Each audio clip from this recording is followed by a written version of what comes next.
Saudações desde Jerusalém. Meu nome é Barry Dennison, sou vice-presidente da Embaixada Cristã de Jerusalém e hoje eu quero falar contigo 10 coisas que eu gostaria de ter dito a mim mesmo quando eu era mais novo. Eu vou contar algumas histórias que me ensinou profundas lições na minha vida. Algumas histórias como quando eu fui roubado com arma, porque eu desobedeci à voz do Espírito Santo. Primeira vez que o Espírito Santo me deu uma palavra ungida que arrebentou com uma congregação inteira. Eu vou falar sobre que eu não sou uma vítima. Eu vou falar que hoje, por mim, fé e gratidão são sinônimos. E como isso me ajuda a vencer depressão. Vou falar do meu profundo entendimento que Deus realmente é soberano. Que o arrependimento, por mim, é algo diário. Como eu aprendi a escrever os assuntos de oração, principalmente os assuntos baseados na palavra. Como a meditação é bíblica e é mudança de vida. Que nós temos que ouvir e obedecer ao Espírito Santo. Como o jejum é bíblico e é poderoso. E que há tempo para todas as coisas e a importância de ter tempo na palavra de Deus. Agora, o primeiro assunto. Eu não sou uma vítima. Eu poderia ser uma vítima se Deus não for soberano, se Ele não for amoroso, se Ele não for luz. Agora, eu não sei o que aconteceu na minha formação, mas eu passei por muitas décadas da minha vida interpretando tudo ao meu redor como que eu fosse uma vítima. Coisas aconteceram, pessoas manipularam, eu me senti um pouco fora de controle. Mas hoje em dia, eu entendo o amor de Deus, a bondade de Deus, o fato que Deus é uma luz perfeita e a soberania de Deus. Que eu sei que eu não sou vítima, que tudo que acontece na minha vida é boa e passa pelas mãos de Deus para meu benefício. Romanos 8, verso 38, revela um pouco disso. E hoje, eu já li isso muitas vezes, mas hoje eu posso ler com convicção. Eu estou certo que nem a morte, nem a vida, nem os anjos, nem os principados, nem as potestades, nem o presente, nem o porvir, nem a altura, nem a profundidade, nem alguma outra criação nos poderá separar do amor de Deus que está em Cristo Jesus, nosso Senhor. Nem os demônios, nem Satanás, nem enfermidade, nem riqueza pode me separar do amor de Deus que há em Cristo Jesus. Tiago 1, verso 16, fala desse mesmo assunto e entendo da mesma forma. Não erreis, meus amados. Agora, quando você lê essa frase na Bíblia, não erreis significa que há um erro muito comum no meio da igreja. Toda boa dádiva e todo dom perfeito vem do alto, descendo do Pai das luzes, em quem não há mudança, nem sombra, nem variação.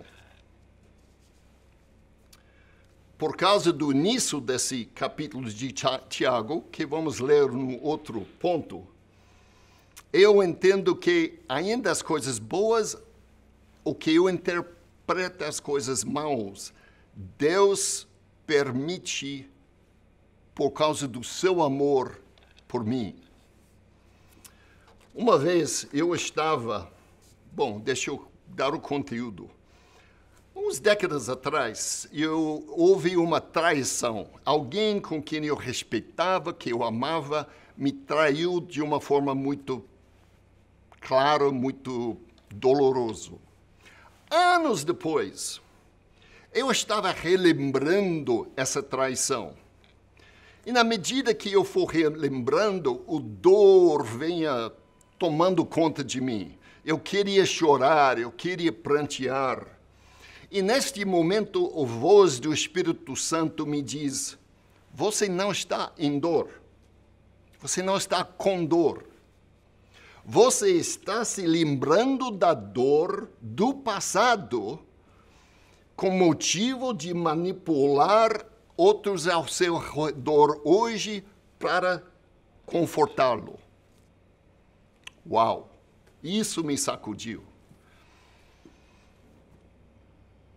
Agora, 2 Coríntios 1:4 diz o seguinte: que Deus nos consola em toda nossa tribulação, para que também possamos consolar os que estiverem em alguma tribulação, com a consolação que nós mesmos somos consolados por Deus.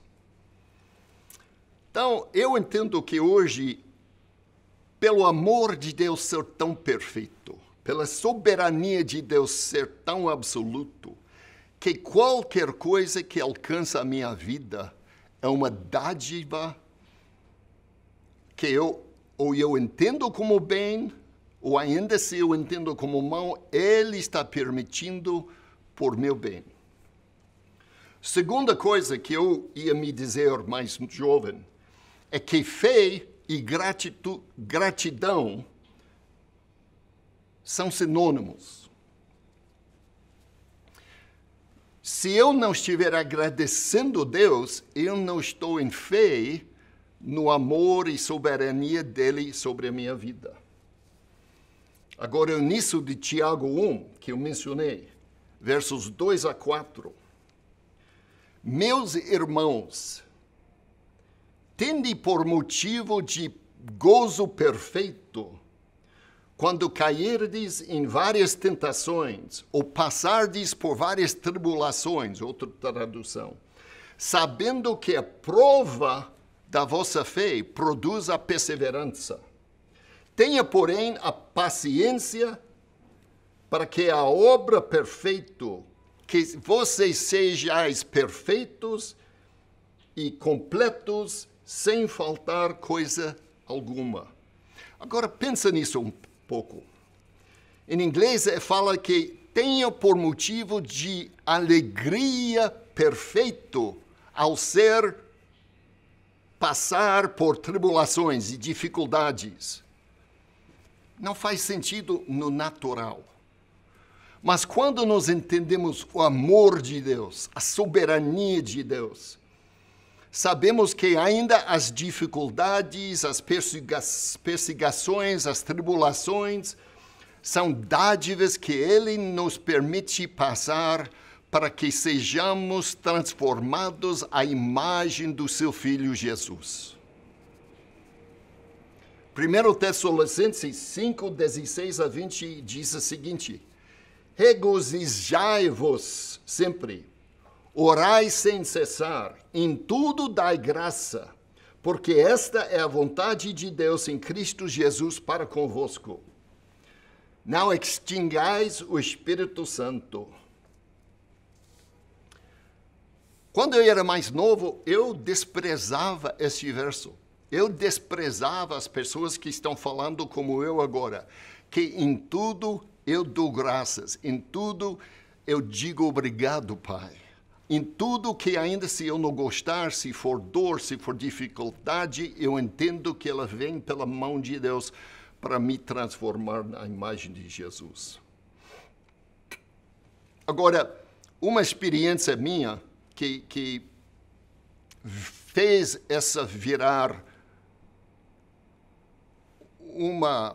uma verdade e uma prática profundamente transformador na minha vida.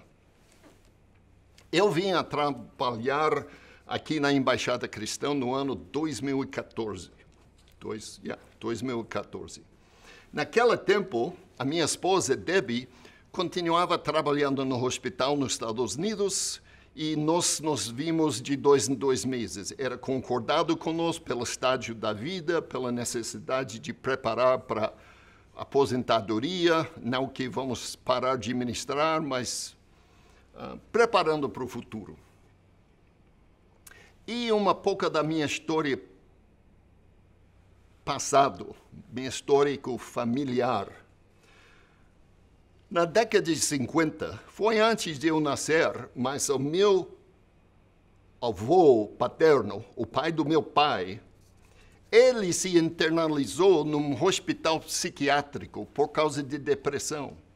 Na década de 50, esses hospitais não eram nada agradável. E eu crescendo, eu vi meu pai lutar com depressão. Não sempre, mas eu vi algumas lutas de vez em quando. Nunca precisou de um tratamento profundo. E eu descobri a tendência minha de relembrar dificuldades, dores, e começar a entrar num buraco que ia me engolir e veria sobre mim ondas que eu sou de vítima, ondas de depressão, ondas de falta de esperança. Então, eu estou aqui em Jerusalém, estou andando a pé para a sede da Embaixada Cristã.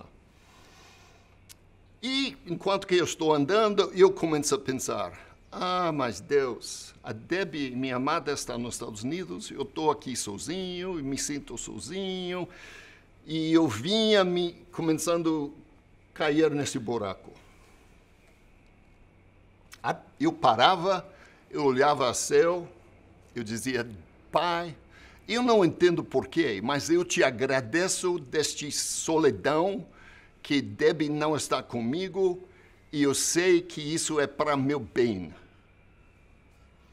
No momento que eu fazia essa oração breve de agradecimento a Deus por essa tribulação, aquela depressão se levantou, aquele sentimento de dor, de solidão se levantou, e eu caminhava perante o dia numa alegria normal. Hebreus 6 diz da seguinte forma: sem fé é impossível agradecer a Deus, porque é necessário que aquele que se aproxima de Deus crê que Ele existe e que Ele é galardoador dos que o buscam. Por mim, se eu não acreditar que tudo que acontece na minha vida é boa dádiva do soberano Deus que me ama, é falta de fé.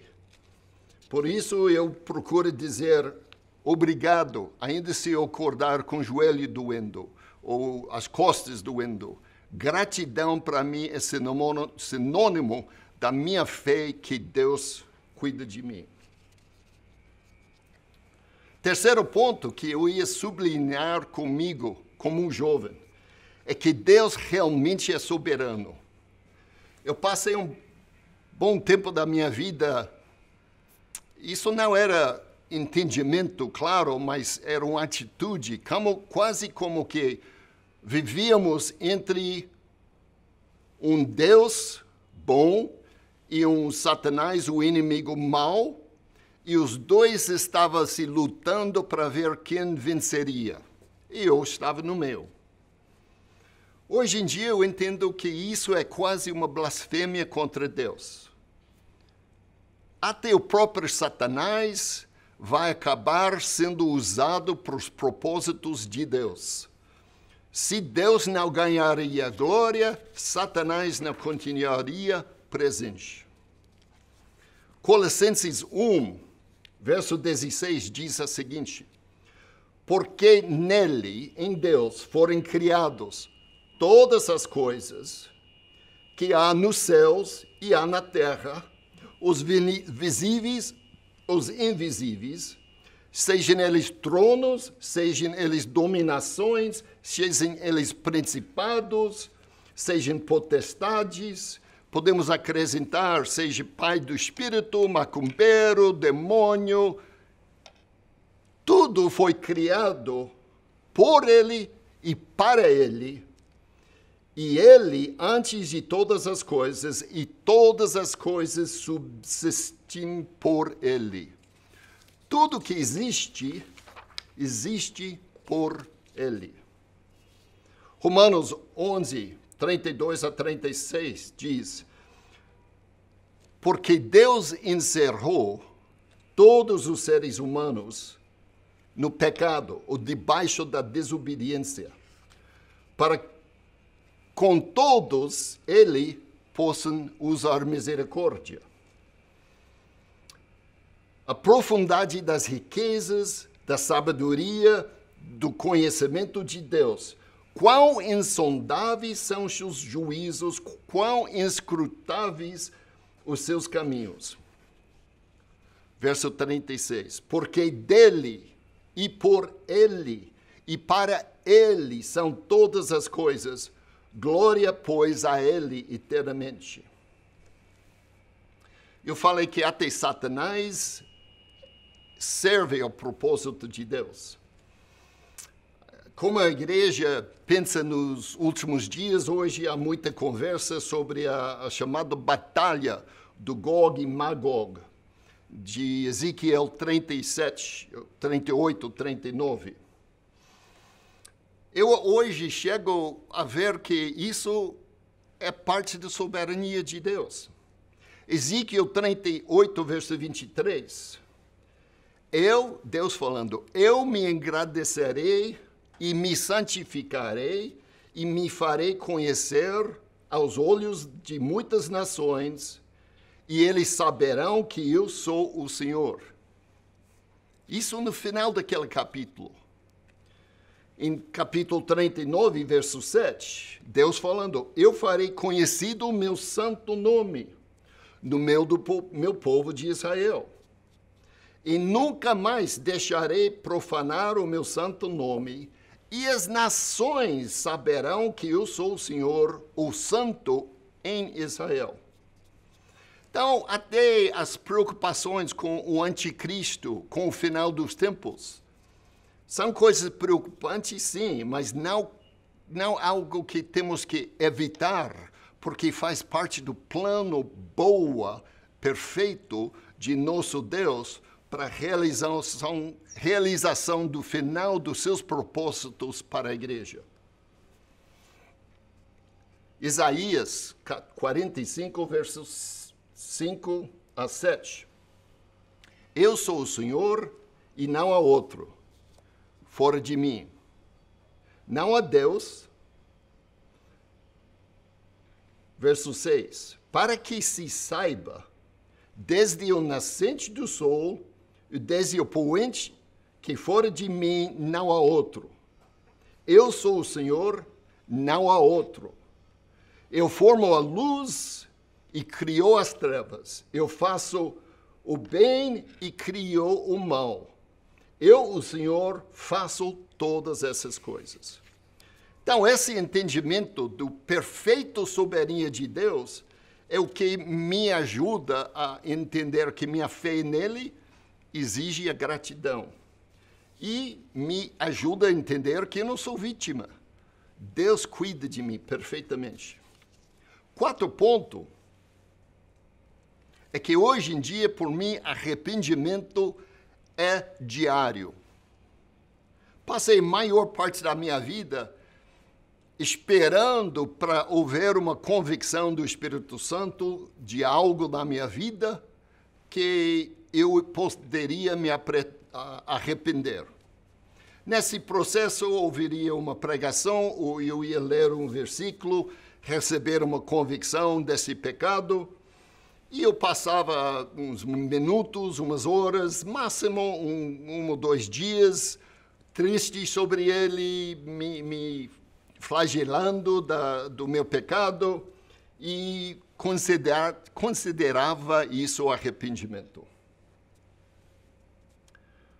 Mas arrependimento não é o sentimento de tristeza. Arrependimento é mudança de comportamento. João 16, 8 a 9, falando do Espírito Santo. E quando ele vier, ele convencerá do mundo do pecado e da justiça e do juízo. Do pecado porque não creem em mim. Hoje, todo dia, eu até venho orando. Deus, com seu Espírito Santo, me convence do pecado, me convence da justiça, me convence do julgamento, do juízo. 1 João 2, 15 a 16, 15 a 17. Não ameis o mundo, e nem o que o mundo há. Se alguém ama o mundo, o amor do Pai não está nele. Essa frase já me traz convicção, porque eu amo muita coisa desse mundo. Porque tudo o que há no mundo, os desejos da carne, os desejos dos olhos, a soberba da vida, não é do Pai, mas do mundo. E o mundo passa, e a sua concupiscência, seus desejos, mas aquele que faz a vontade de Deus permanece para sempre. Também parte da minha oração diária é Deus me dar arrependimento dos desejos da minha carne, os desejos do meu olho. Me concede arrependimento da soberba da vida. E essa soberba da vida, uma maneira que eu sei que ela se expressa é eu tenho o hábito da minha vida inteira de julgar os outros. Julgar o que não fez, como devia ter feito melhor, o motivo do seu coração. E isso é soberba. E eu preciso mudar, eu preciso me arrepender. Alguns versículos para você estudar depois. Timóteo 2, 25, Atos 5, 31, Atos 11, 18. Fala que Deus concedeu arrependimento. Então, eu oro todo dia. Deus me concede arrependimento dessas coisas, da minha caráter, da minha formação, dos meus hábitos que não agradem a ti. Quinto ponto. Escrever pontos de oração regularmente usando a Bíblia. Eu passei muito tempo da minha vida cristã em que minhas orações eram completamente espontâneas. Eu separava um tempo e eu falava com Deus, e quando eu tinha alguma lista de oração, a lista era, olha, cura o vovô de fulano, cura a tia de Beltrano, faça essa coisa. Eram necessidades que pessoas me deu. Essas não eram orações erradas. Eu não entendo, não estou dizendo isso. Mas, hoje em dia, eu entendo que se o Espírito Santo me traz convicção sobre algum verso da Bíblia, eu preciso fazer deste princípio algo da minha oração diária. Não para o resto da minha vida, mas por esse mês. E a verdade é que uma vez por mês eu escrevo meus assuntos de oração baseados em princípios da Bíblia. E termino com as áreas das minhas responsabilidades, minha família, meus filhos, meus netos, minha equipe na embaixada, os projetos. Eu oro sobre tudo isso, mas depois de orar a Bíblia. Primeiro ponto que eu oro todo dia, Salmos 51, verso 1 e 2. Tem misericórdia de mim, ó Deus, segundo a tua misericórdia. Apaga as minhas transgressões, segundo a multidão das tuas misericórdias. Lava-me completamente da minha iniquidade e purifica-me do meu pecado.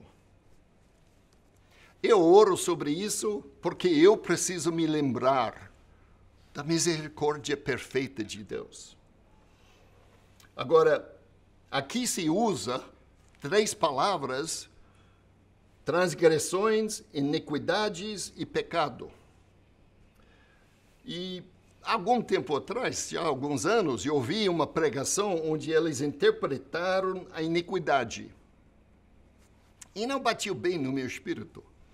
Então eu sentei com um amigo, um rabino aqui em Jerusalém, e eu falei, por favor, me ajuda a abrir o texto no hebraico e me ajuda a entender essas 3 palavras. Começamos com pecado. Pecado é fácil. Significa de errar no alvo. Pecado aqui é você sabe o que quer fazer, o que deve fazer, e você está tentando, mas está errando. Transgressão já é diferente. Transgressão já fala de vontade rebelioso de fazer o mal quando você sabe que Deus não quer. Bom, esses 2 eu entendo. E a palavra iniquidade, deixa eu ser claro aqui. A palavra hebraico por trás de iniquidade aqui não quer dizer que essa é a mesma palavra hebraico onde você encontra iniquidade na sua Bíblia em português. Mas aqui, a palavra hebraico fala da sua própria sentimento de culpa, sentimento de querer te bater por causa dos seus pecados e transgressões. Então, todo dia eu oro para Deus me livrar do meu julgamento e condenação de mim, porque essa foi uma coisa da minha formação. E me lembrar da sua misericórdia. Eu também leio o Salmo 51:6. Eis que amas a verdade no íntimo, e no oculto, ou no esconderijo, me fazes conhecer a sabedoria. Deus quer que eu conheça a verdade do meu íntimo. Por que eu faço, por que eu ajo, por que eu sinto. Salmo 139, versos 23 e 24. Sonda-me, ó Deus, e conhece o meu coração. Prova-me e conhece os meus pensamentos. Outras traduções dizem as minhas ansiedades. E vê se há algum caminho mau em mim e me guia pelo caminho eterno. Muitas vezes eu descobri que eu faço coisa por motivo interior meu que eu nem sei. Eu descobri que eu vivia e ainda vivo muita da minha vida cheia de ansiedade, de temor, de preocupação que eu não sou bem o suficiente, que eu não faço o bem suficiente e uma ansiedade que vai me corroendo. Então eu oro diariamente, Deus me revela. E nas minhas orações diárias eu peço, Deus me conceda arrependimento das minhas ansiedades, dos meus temores. Eu também oro todo dia, Salmo 141, verso 3 e 4. Não, talvez você não precise disso. Pode ser que eu sou o único aqui que de vez em quando fala alguma coisa que me dá arrependimento imediatamente. Eu dou uma palavra crítica, uma palavra duro, uma palavra de julgamento. Por isso eu oro assim: põe, Senhor, uma guarda na minha boca, guarda a porta dos meus lábios. Não inclines meu coração para o mal, nem para se ocupar das coisas más com aqueles que praticam a iniquidade, e não como nem desejo das suas delícias. Quem pode entender seus próprios erros? Deus me concede entendimento. Também da soberba guarda o teu servo, me guarda desse orgulho. Verso 14. que sejam agradáveis as palavras da minha boca e as meditações do meu coração perante a tua face, Senhor. Rocha minha, libertador meu. Todo dia eu estou pedindo a Deus, Deus, permite que as minhas palavras sejam agradáveis a ti. Que os pensamentos, as meditações do meu coração sejam agradáveis a ti. Outros assuntos sobre qual eu oro todo dia. Eu peço que Ele me conceda gratidão e eu dou agradecimento por todos os detalhes na minha vida. Começa com os detalhes negativos. Dor no joelho, dor nas costas. Eu oro sobre meus desejos e eu peço que Deus me dê desejo de arrepender, desejo de meditar, desejo de orar. Que Ele me dá palavras de orar, Ele me guia nas minhas orações, para que eu esteja pedindo aquilo que Ele quer fazer. Que Ele me dá o desejo de ser santo, como Ele é santo. E tem uma parte da minha oração que é arrependimento. Eu peço que Ele me conceda arrependimento de procrastinação. É um mau hábito da minha vida. Arrependimento de me sentir vítima. Arrependimento das minhas ansiedades e temores. Arrependimento dos desejos da carne, dos olhos, da soberba da vida. E eu oro para a família, para a equipe, os projetos. Sexto ponto. Meditação é mudança de vida. Agora, meditação é interessante, porque eu tive uma experiência profunda que revelou a bênção de Deus, o poder de Deus, quando eu estava como aluno da faculdade. Mas para a maior parte da minha vida, até uns 3 anos atrás, meditação não era um hábito, uma disciplina. Agora, quando eu estava na Universidade de Oral Roberts, no ano que eu liderava um grupo de alunos que estava se preparando para ir para o campo missionário. Eram uns 200 a 250 pessoas. E eu era responsável por todo o planejamento, selecionamento, treinamento. E nós estávamos chegando ao ponto 3 ou 4 semanas antes deles viajar, enquanto que já devia ter entrado 50% das ofertas dos custos das suas viagens. Mas tinha menos de 10%.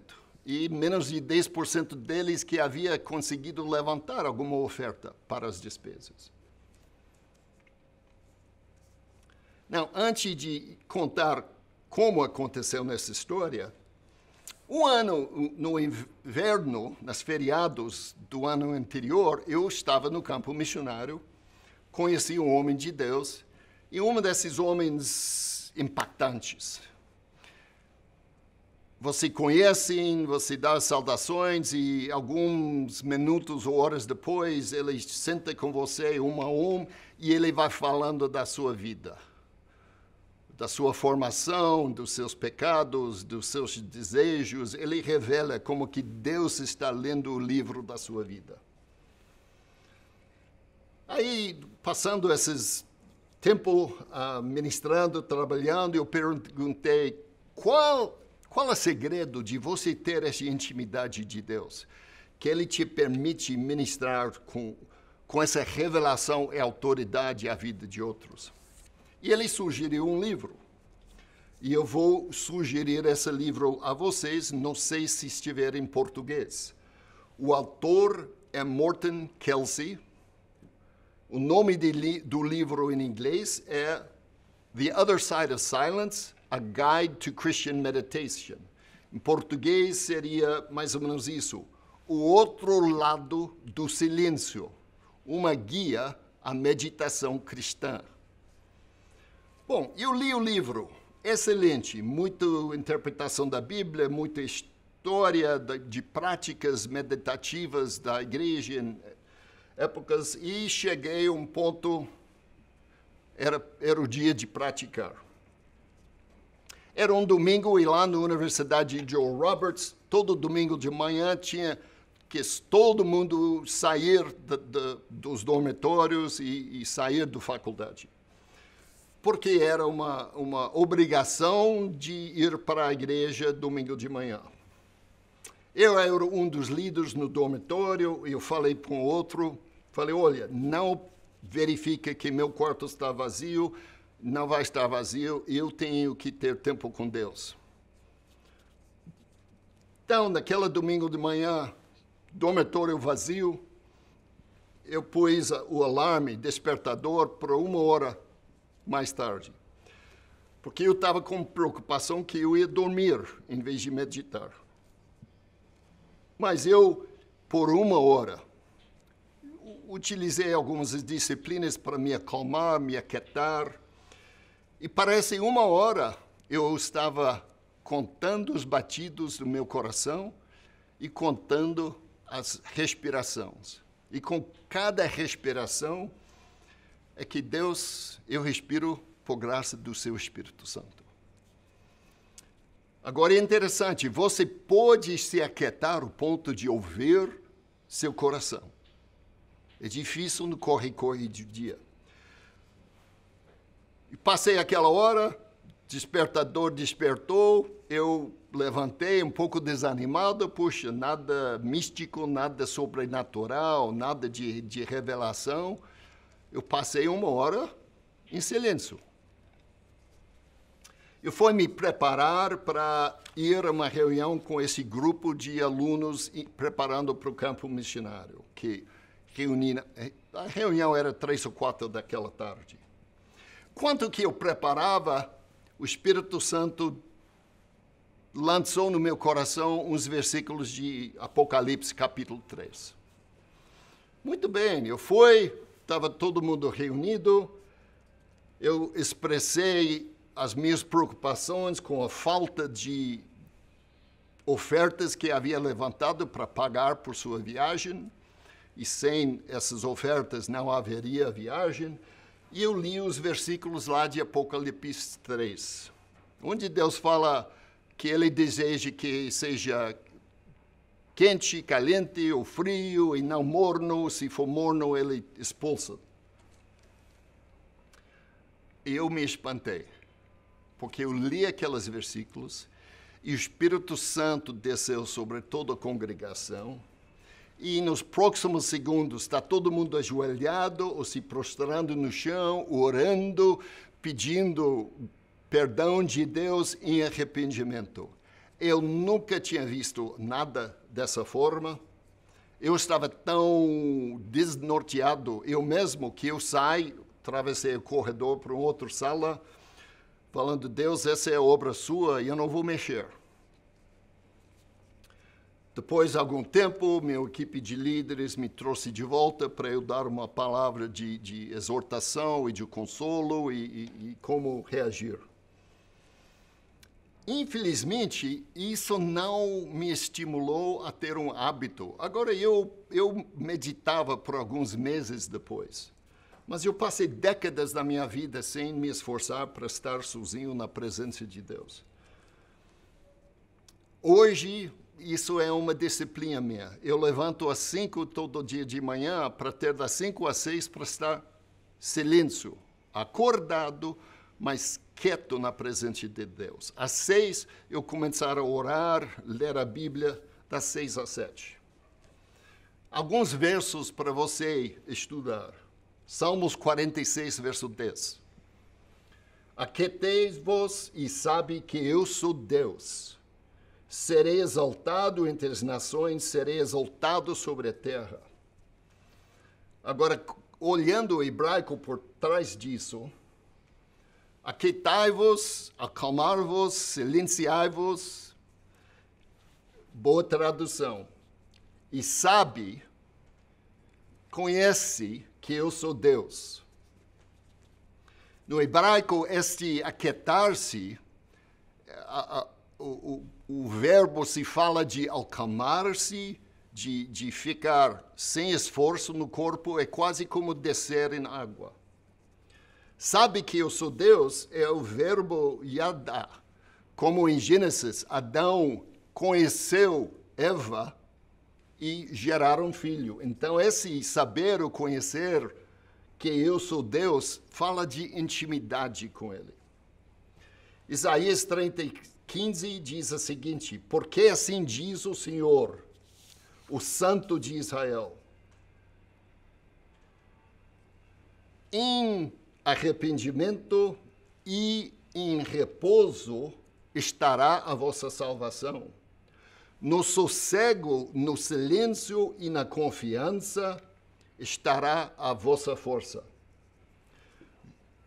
Josué 1:8 fala assim: não se aparta da tua boca o livro desta lei, medita nele dia e noite. Agora, essa palavra meditar aqui, do hebraico, ela fala de vem se repetindo. Infelizmente, todos nós andamos o dia, nós repetimos essa conversa, nós repetimos esse evento, nós relembramos. Mas ele diz, nós devemos estar repetindo a palavra de Deus.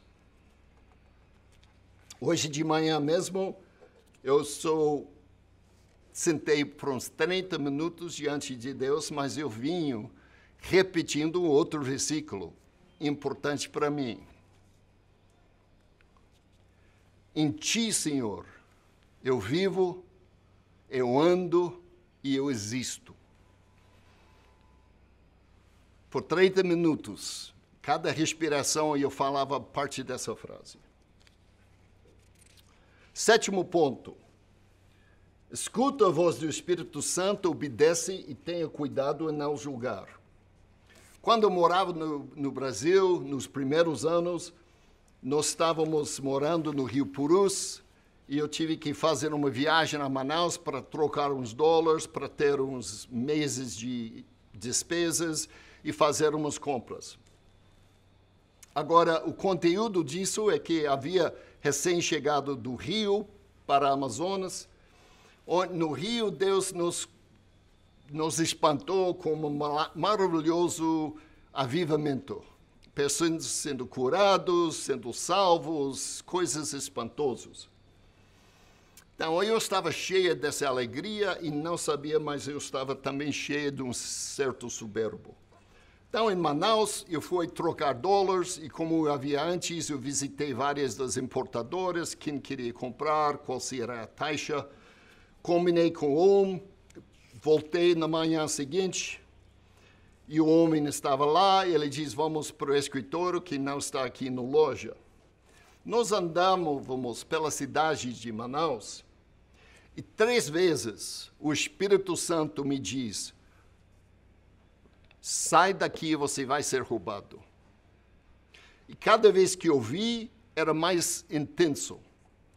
A 3ª vez era tão alto, e eu não posso dizer que era só interno, porque eu virei as coisas para ver quem estava atrás de mim falando isso.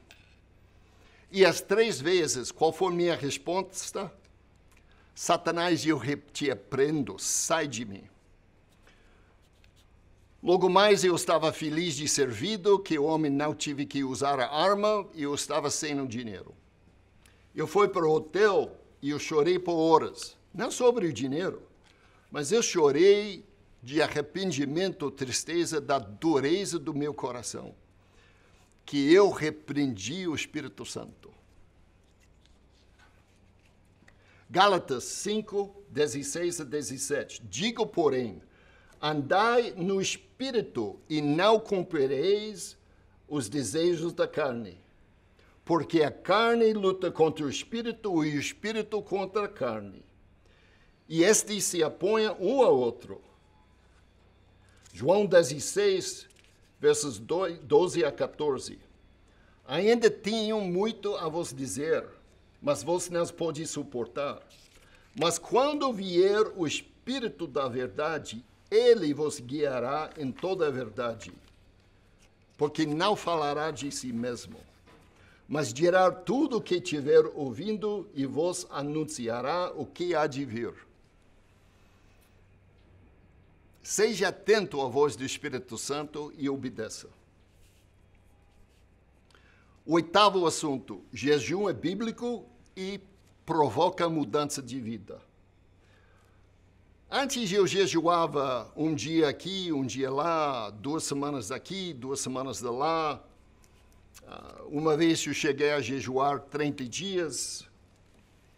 Hoje jejum é uma disciplina semanal para mim. Jejua no mínimo uns 48 horas, normalmente umas 72 horas. Agora, para mim, jejum não é só água, eu tomo chá, eu tomo café, mas nada de leite, nada de açúcar, nada de nenhum valor nutritivo de energia. Mateus capítulo 6, versos 16 e 17 fala: quando jejuardes, Jesus espera que todo seguidor dele tenha um hábito de jejum. Agora, eu entendo a importância dela por causa dos versos em Mateus capítulo 9, 14 a 17. Chegaram os discípulos de João perguntando por que seus discípulos não estão jejuando. E Jesus fala, olha, quando há no tempo das bodas, o esposo está com eles, não vão jejuar. Porém, verão o dia em que lhes será tirado o esposo, falando dele mesmo, e então jejuarão. Verso 17, é interessante que ele continua. Ele diz, chegará dias que meus discípulos vão jejuar. Ninguém deita remendendo de pano novo em veste velho, porque semelhante remendo rompe a veste e faz-se maior a ruptura. Nem se deitava vinho novo em odres velhos. Aliás, rompem-se os odres, e entornar-se o vinho, e os odres estragam-se, mas deita-se vinho novo em odres novos, e assim ambos se conservam. Eu entendo aqui que o vinho novo é a presença, o poder do Espírito Santo. E Jesus está se falando que ele não pode conceder o poder. Claro, você é convertido, você tem a presença do Espírito Santo. Mas se você quer esse poder, essa unção, você tem que se tornar um odre novo. E isso se faz em jejum. Mateus 17, 21 fala, tem demônios que não se expulsam senão pela oração e jejum. Por isso eu entendo o jejum como um hábito, porque encontra alguém com um demônio que não sai, você não pode jejuar 3 dias em frente daquele demônio, não faz coerência. Então o jejum tem que ser uma prática para que você está na presença de Deus, para que o Espírito Santo manifeste a autoridade que os demônios saem. Nono ponto que eu diria para guardar. Graças a Deus, meu primeiro mentor na fé enfatizou a importância da palavra de Deus. A palavra é mais importante do que a teologia, é mais importante do que alguém ensina, e toda teologia, ensinamento, tem que ser julgado pela palavra. Efésios capítulo 5, 25 a 27 diz, como Cristo amou a igreja e a si mesmo se entregou por ela, para santificar, purificando-a com a lavagem da água pela palavra, para apresentar a si mesmo a igreja gloriosa, sem mácula, sem ruga, sem coisas semelhantes, mas santa e irrepreensível. Se nós queremos nos tornar mais como Jesus deseja a sua igreja, é a palavra de Deus que vai nos lavar, nos purificar. O 10º ponto, o tempo acelera todo dia. Nunca há tempo suficiente para o que você deseja, mas sempre há tempo para o que é necessário. Todo dia avalia, essa é urgente ou essa é importante? Quando eu falo importante, essa é algo que Deus, essa é importante, faça. Urgentes são as coisas que correm atrás de nós. Paga a conta, resolva isso, responda a pergunta. Eu vou ensinar com Eclesiastes capítulo 3, versos 1 a 8. Só vou ler o primeiro verso, você lê os outros depois. Tudo tem seu tempo determinado. Há tempo para todo o propósito de Deus que há debaixo do céu. Hoje, que eu já estou na década dos 60, me parece que foi ontem que eu estava fazendo faculdade. Submete a Deus todo dia, faça o que Ele tem planejado para todo dia e você nunca vai ter, estou esquecendo a palavra em português, arrependimento do que fez ou não fez no passado. Você vai estar na paz que você cumpre o propósito de Deus com sua vida. Agora, aqui de Jerusalém, eu quero orar por vocês. Pai, agora no nome de Jesus, envia teu Espírito Santo, aplica essas verdades da sua palavra, como por espada, separa as coisas da alma do Espírito nas vidas deles. E concede a eles arrependimento e graça para fazer seu propósito todo dia das suas vidas, no nome de Jesus.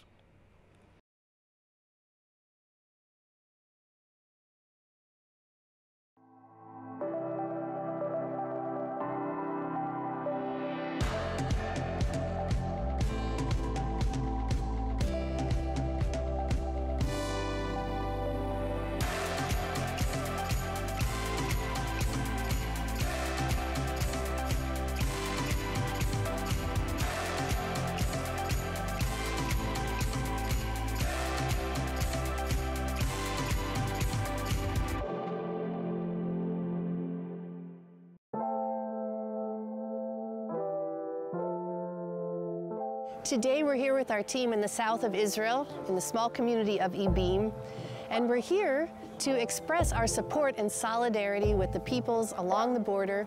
As you know, they've been experiencing rocket attacks and incendiary balloons that have caused fires throughout the region. It's been our opportunity and pleasure to provide essential firefighting equipment. And today we want to make sure that they have the most basic things that are needed to protect them while they're out in these missions of fighting fires. And so we're going to be providing them with firefighting pants and boots so that they can do their job more effectively. And we want to make sure that they know that Christians around the world are thinking of them and are supporting them.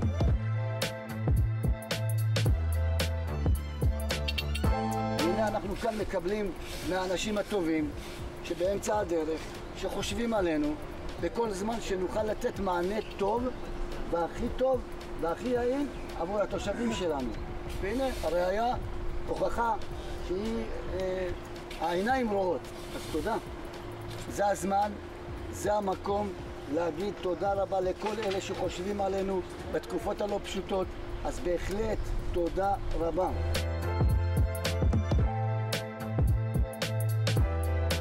Equipment that we have here that is donated by the ICEJ. Pants so that your pants don't burn off your legs. Boots so that your feet are protected and that you can continue to walk on this ground. And masks so that you can breathe safely, which will be delivered next week. These gifts from our friends at the Christian Embassy are tangible statements of their love to the nation of Israel.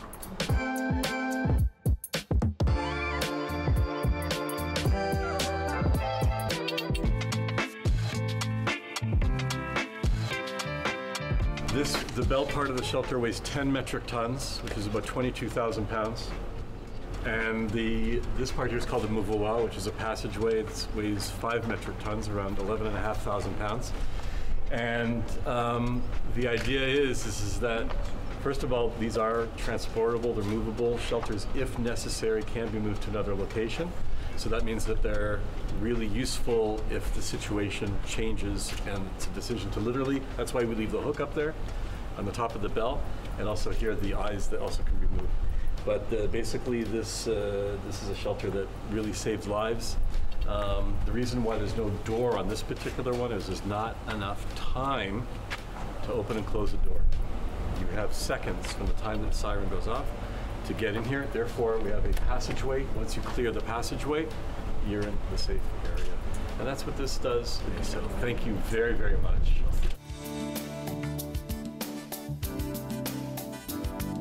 The firefighting equipment and this shelter, which you see here, which is to protect medical teams along the border, was all made possible because of your support.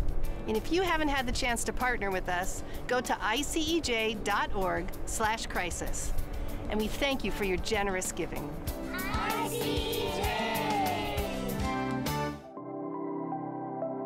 Welcome to our social media channels of the International Christian Embassy Jerusalem. I hope that on this channel you will find compelling personal story, amazing Bible teachings, and also reports from very dynamic events that are taking place here in the land of Israel. Also find out more what God is doing here in this amazing country. Find out the prophetic significance of the feasts of Israel. And most importantly, I want you to meet the people that make this nation one of the most exciting places in the whole world. I pray that you gain deeper insight into what God is doing here in the land of Israel today, as together with us, you will encounter Israel.